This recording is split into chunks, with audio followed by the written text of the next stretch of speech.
942, Big 550 KTRS. Don't look now, but there'll be a bunch of people downtown wearing all sorts of strange colors.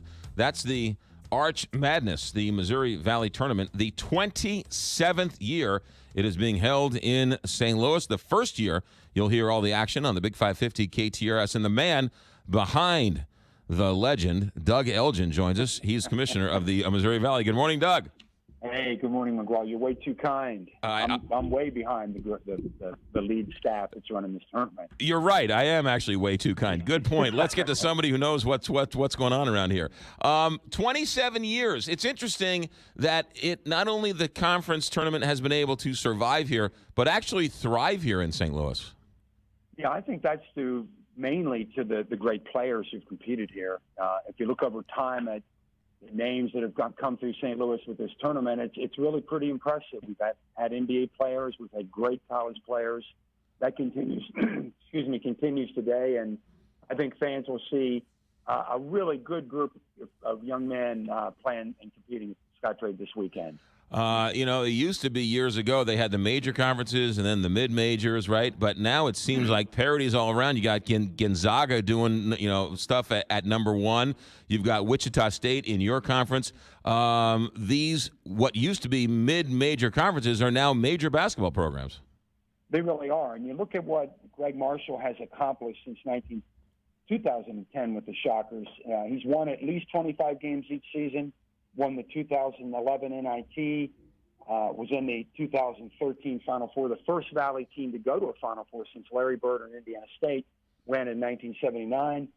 Been to 5 straight NCAA tournaments, and in the past 5 years in the NCAA tournament, he's beaten Pittsburgh, Gonzaga, Ohio State, Indiana, Kansas, Vanderbilt, and Arizona, and that doesn't sound mid-major to me. Yeah, no. I mean, that's doing some damage and bringing a whole lot of respect to Valley basketball. What are you expecting this year from the tournament?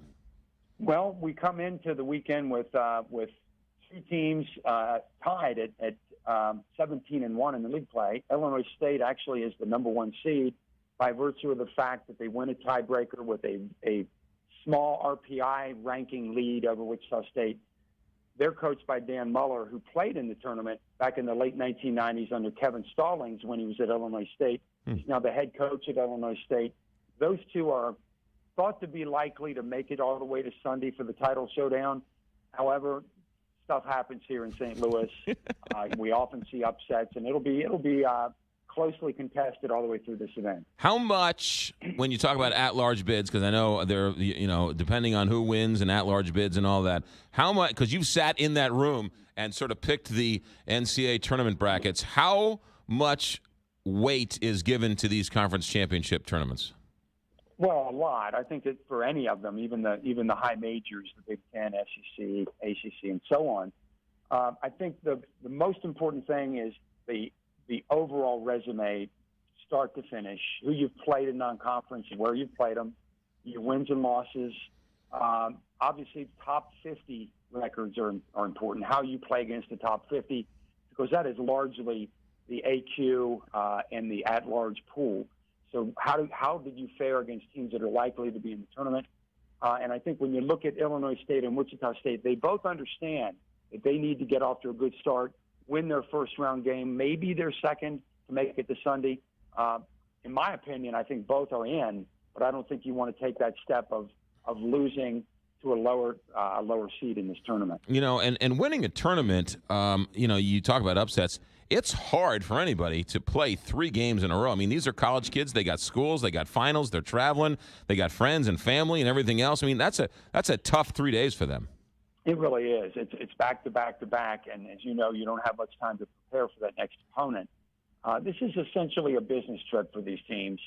They're coming here. We're trying to make it a wonderful experience for the student athletes and the teams and their fans, but they come in here with the intention of advancing, and it doesn't happen. It doesn't always happen. You're going to have 2 losers tonight. You're going to have 4 teams that lose on Friday, and you'll have those winners, the teams that win through those 2 rounds, playing on Saturday afternoon in the semifinals. So it's bittersweet because you know that the seniors are here for the last time. I've loved watching these guys play. We've got, I think, one of the best groups of all conference athletes that I've seen in my time here, and we're looking forward to what should be a colossal showdown on Sunday on CBS with the championship game. Yeah. What's interesting, Doug, is I know you well enough to know that you are a fan of the Missouri Valley. But when two teams in the Missouri Valley play, you can't root for any of them. Must be a weird thing not to root for a team in that situation. Well, we can't root, obviously, and it wouldn't matter if we did. You know, we know that the neutral floor here in St. Louis has really provided an environment where the better teams usually win. And if it's played, if we took this tournament, for instance, to Southern Illinois, and the Salukis played on their home court, they would have a distinct advantage. So that's the beauty of St. Louis and a neutral site. This is the second longest tenured neutral site tournament in college basketball, behind only the Big East tournament, which has been at Madison Square Garden since it's been there 35 years. So that would make it, about 1983 that it moved into the Garden. Wow, there you go. Tickets still available, Doug? Absolutely. You can get them online through Ticketmaster or on the phone with Ticketmaster. You can simply walk up to Scottrade Center. You can buy all session tickets, or you can buy per session. And we've got some great seats available in the lower bowl and some discount opportunities that you can find on archmadness.com. All right. And all the action, the radio action, can be heard here on the Big 550 KTRS. Doug, we'll see you this weekend. Thanks for checking in. Okay. Thanks, McGraw. Appreciate it. You got it. Doug Elgin, one of the good ones, commissioner of the Missouri Valley Conference. I didn't know it was the second longest running tournament, second only to the Big East. That's it. I tell you what, man, the St. Louis does not appreciate having the Missouri Valley Conference here in town.